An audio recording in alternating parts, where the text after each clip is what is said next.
Hello students, explore with Shikha channel में आपका स्वागत है। आज हम पढ़ेंगे आगे के मुहावरे, पर पहले उससे हम रिवाइज करेंगे पुराने मुहावरे।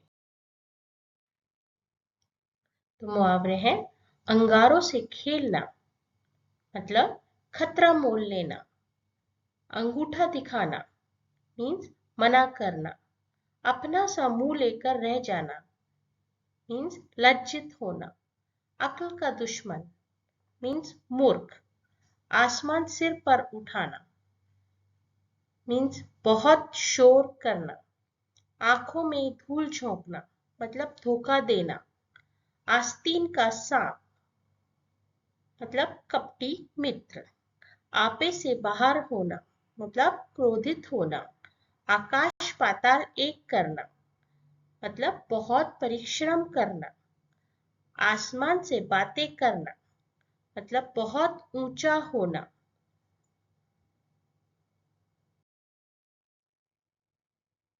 ईद का चांद होना मतलब बहुत दिनों के बाद दिखाई देना।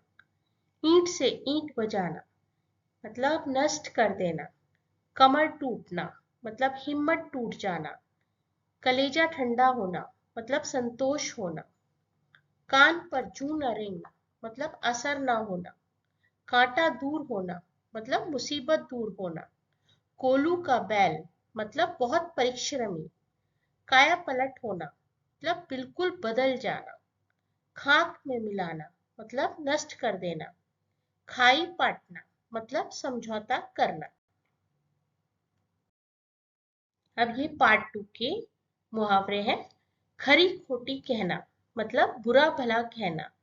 गागर में सागर भरना मतलब कम शब्दों में अधिक कहना।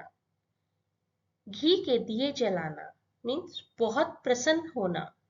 घड़ों पानी पड़ना मतलब बहुत लज्जित होना।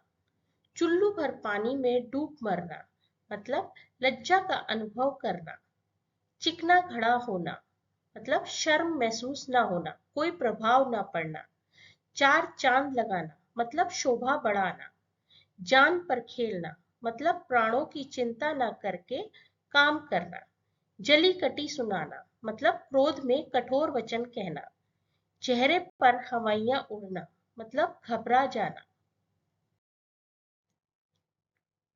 ठिकाने लगाना मतलब मार डालना। ढोल पीटना मतलब जग जाहिर करना। तिल का ताड़ बनाना मतलब छोटी सी बात को बढ़ा देना। दुम दबाकर भाग जाना मतलब डर कर भाग जाना। दाल न गलना मतलब सफल ना होना।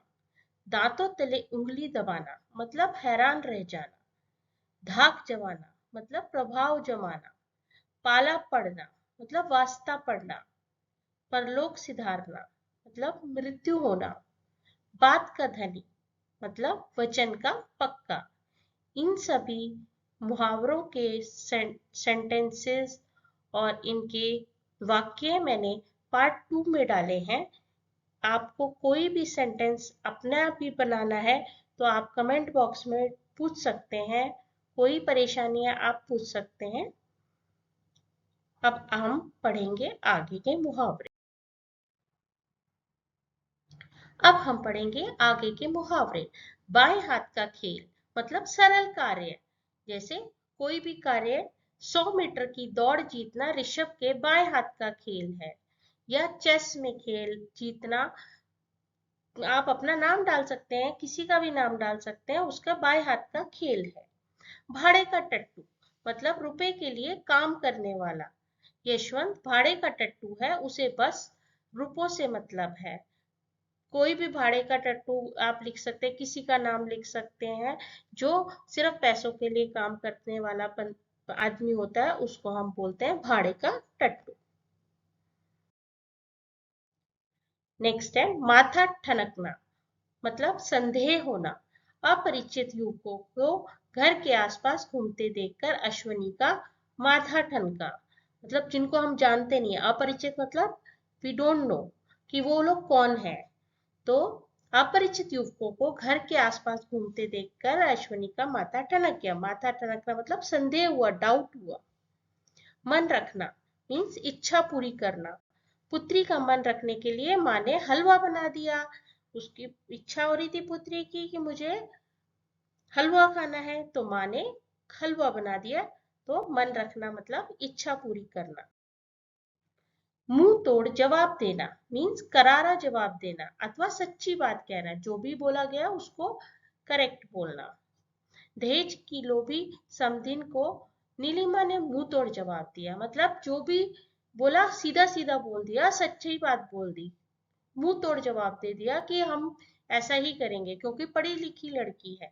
वैसे उन्होंने क्लियर बोल दिया, दहेज के लोभी को समधिन को उन्होंने क्लियर जवाब दे दिया, मुंह तोड़ जवाब दे दिया, करारा जवाब दे दिया। नेक्स्ट है रंग में भंग पड़ना, मतलब अच्छे काम में रुकावट आना। कवि सम्मेलन के दौरान बारिश आ जाने से रंग में भंग पड़ गया, मतलब कि अगर कहीं पर कोई प्रोग्राम हो रहा है और अचानक से रेन हो जाती है या बारिश हो जाती है तो रंग में भंग पड़ना। कोई भी प्रोग्राम हो रहा है, शादी का, बर्थडे का, पार्टी हो रही है और अचानक से बारिश हो जाए तो उसमें रुकावट आ जाती है, काम में परेशानी हो जाती है सबको, तो उसको बोलते हैं रंग में भंग पड़ना, मतलब अच्छे काम में रुकावट आना। नेक्स्ट है रोंगटे खड़े होना, मतलब डर जाना।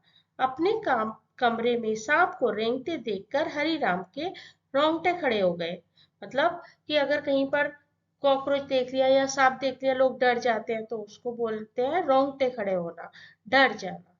तो सांप लिख सकते हैं आप, अपने कमरे में सांप को देखते रेंगते देखकर या कॉकरोच देखकर या छिपकली देखकर हरिराम लिख सकते हैं, किसी और का नाम लिख सकते हैं, मोनू के रोंगटे खड़े हो गए। इस तरीके से आप कुछ भी नाम डाल सकते हैं और सेंटेंस अपने आप बनाइए तो ज्यादा अच्छा रहेगा। मीनिंग याद करिए और सेंटेंस अपने आप बनाइए। नेक्स्ट है लोहा मानना, मतलब प्रभाव मानना। भारतीय वैज्ञानिकों का विश्व लोहा मानता है क्योंकि उन्होंने बहुत सी नई इन्वेंशंस की हैं। वैज्ञानिक मतलब साइंटिस्ट, उन लोगों ने वर्ल्ड में बहुत से अच्छे काम करे हैं, प्रभाव पड़ता है उससे, और इसीलिए वर्ल्ड में उनका नाम चलता है। तो लोहा मानना मतलब प्रभाव मानना। लुटिया डुबोना, लुटिया डुबोना मतलब इज्जत खराब करना।